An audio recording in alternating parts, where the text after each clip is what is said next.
واليوم إن شاء الله تعالى نتكلم على قوله رحمه الله: وخلص في البيت 48، وخلص انفتاح محذورا عسى خوف اشتباهه بمحظورا عصى.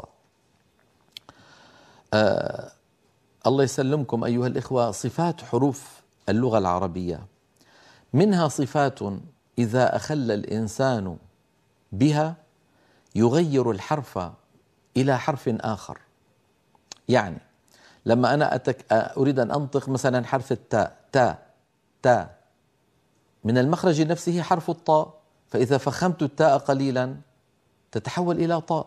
يعني نسمع من بعض إخواننا مثلا بده يقرأ فتر الذين، بيقول لك فطر الذين، فطر الذين، فطر صارت فطر، من فطر يفطر مثل فاطر السماوات والأرض. هي فترى، فا حرف العطف، ترى من الرؤيا.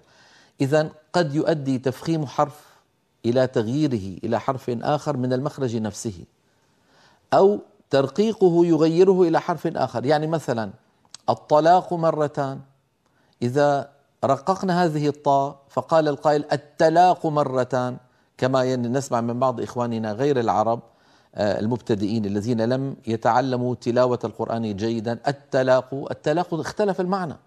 التلاق صارت من التلاقي، قال تعالى: لينذر يوم التلاق بالتاء، وقال تعالى: الطلاق مرتان. فالتلاق والطلاق كلمتان قرآنيتان، إن فخمنا التاء صارت طاء، وإن رققنا الطاء صارت تاء.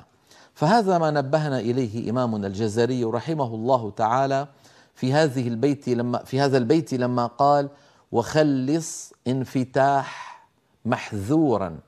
في عندنا كلمة محذورا في القرآن في سورة الإسراء: إن عذاب ربك كان محذورا، من الحذر. وخلص انفتاح محذورا عسى. في عندنا فعل في اللغة العربية اسمه عسى للترجي: عسى الله أن يبعثك مقاما محمودا، عسى الله أن يتوب عليهم. قال رحمه الله: خوف اشتباهه بمحظورا عصى. محظورا أيضا في القرآن وفي سورة الإسراء أيضا. صار عندي في سورة الإسراء محذورة ومحظورة. أما محذورة بالذال فهي مشتقة من الحذر: إن عذاب ربك كان محذورا، يعني يحذره الناس. بينما محظورة بالضاء من الحظر، قال تعالى: كلا نمد هؤلاء وهؤلاء من عطاء ربك وما كان عطاء ربك محظورا، يعني ممنوعة من الحظر.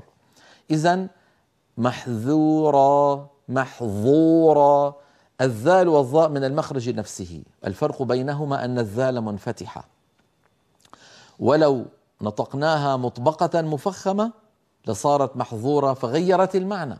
تصوروا الله يسلمكم، يعني الحرفان من المخرج نفسه. لما يقول الإنسان محظورا هو الآن نطق ظاء من نفس مخرج الذال، والفرق بينهما في الصفة فقط.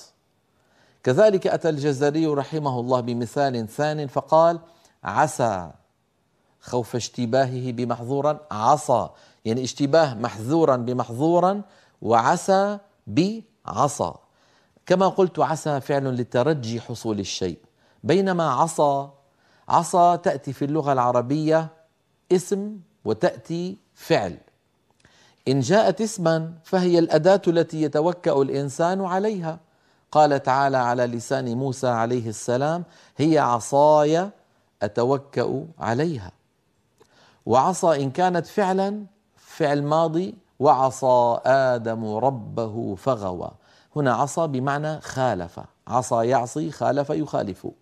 إذن هذه التنبيهات التي ينبهنا عليها إمامنا الجزري رحمه الله كل القصد منها أن نصون المعاني التي أرادها الله عز وجل وأودعها في كتابه من أن تتحرف بتحرف نطقنا. من هنا نهتم نحن بالألفاظ.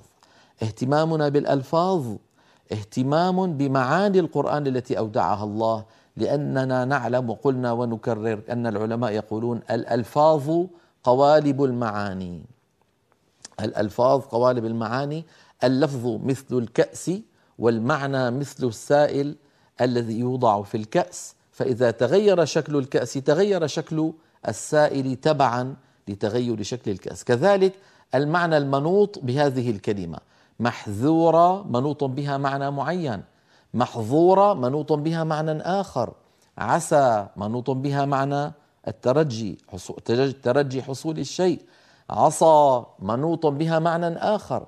فلا يصح أن ننطق الحروف بالتساهل المؤدي إلى تغيير نطق الحروف وبالتالي المعاني التي أرادها الله عز وجل. ما قلته عن البيت 48 نستطيع أن نراه عن طريق لوحة اليوم التي تبين لنا ما ذكره ابن الجزري. نرى أمامنا قول الجزري رحمه الله في البيت 48: وخلص انفتاح محذورا عسى خوف اشتباهه بمحظورا عصى.